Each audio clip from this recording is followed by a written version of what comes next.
नमस्कार, मैं हूं आपके साथ अंकिता। न्यूज रूम 7 में आपका स्वागत है। चलिए रुक करते हैं खबरों की ओर। नाबालिग सहित 2 अन्य चोरों को चोरी की ज्वेलरी के साथ गुजरात से किया गिरफ्तार। तीनों आरोपी सूने घरों को बनाते थे अपना निशाना। दोनों आरोपी नाबालिग को सूने घर के अंदर दाखिला कराकर घटना को देते थे अंजाम। पकड़े गए चोर पूर्व में भी चोरी की वारदातों को दे चुके अंजाम। राजधानी के अन्य थाना क्षेत्र में इन पर है मामले दर्ज। पुलिस ने चोरों के पास से 8 लाख की ज्वेलरी की बरामद। आगे की जांच जारी। यह दिसंबर 2024 में बाग सेवनिया थाना क्षेत्र में एक नकबजनी की घटना घटित हुई थी।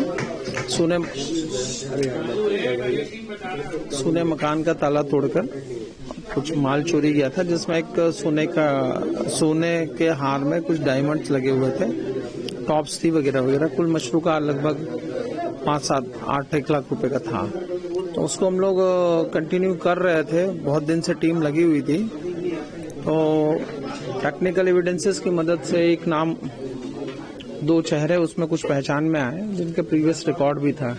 फिर उनकी उपस्थिति भी यहाँ उस घटना दिनांक उस पर्टिकुलर एरिया में पाई गई। तो उसको हम लोग काफी दिन से ट्रैक कर रहे थे, और ट्रैकिंग करते करते अल्टीमेट उनकी लास्ट लोकेशन जो हमारी झाबुआ और गुजरात बॉर्डर की थी, फिर उनको ट्रैक किया गया।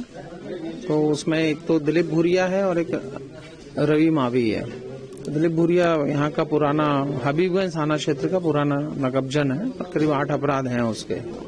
और ये रहने वाला मूलतः झाबुआ का है, लेकिन इसका बचपन से लेकर माता पिता यहीं रहे हैं, और बीच बीच में समय समय पे ये झाबुआ जाता रहता है। और वैसे रवि मावी वो भी मूलतः वहीं का रहने वाला है, बट वो भी यहीं रहता है। तो ये दोनों उसमें राउंड अप किए गए, और एक इनकी सहायता है, इन्होंने एक बच्चे की सहायता ली थी।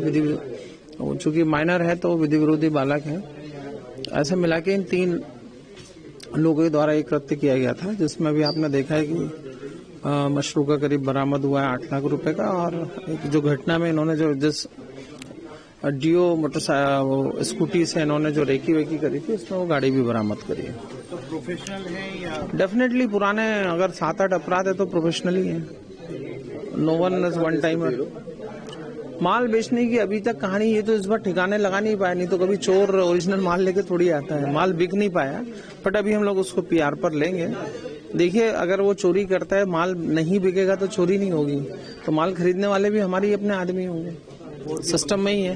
बिल्कुल निकलेंगे, अभी पीआर पर लेंगे। और पीआर से जो आपका ये प्रश्न है कि किस किस को बेचा था पहले या पुराने मामलों में क्या हुआ था, चूंकि इस बार इस मामले में माल बिक नहीं पाया, तो अभी हम लोग किसी स्थिति में नहीं कि किसने खरीदा था या किसने बेचा, क्योंकि बिका नहीं तो खरीदने की कहानी है। पुलिस को बड़ी सफलता मिली। डेफिनेट नकबजनी खोजना अपने आप में एक अच्छा विवेचक की पहचान ही है कि अगर चोरी का खुलासा कर रहे हैं। नकबजनी में तो ऐसा नहीं कि 2 थे कि 4 थे कि 8 थे कि 10 थे, नहीं पता, या 1 था, और अंधेरे में होती है। जैसा कोई हाथ होता ना पाँव होता अपराधी का, तो उसको खोजना एक विवेचक का भी एक स्किल है। अगर वो कोई आदमी अगर इस तरह निकालता है तो सबसे अच्छी विवेचना मेरे हिसाब से वही है।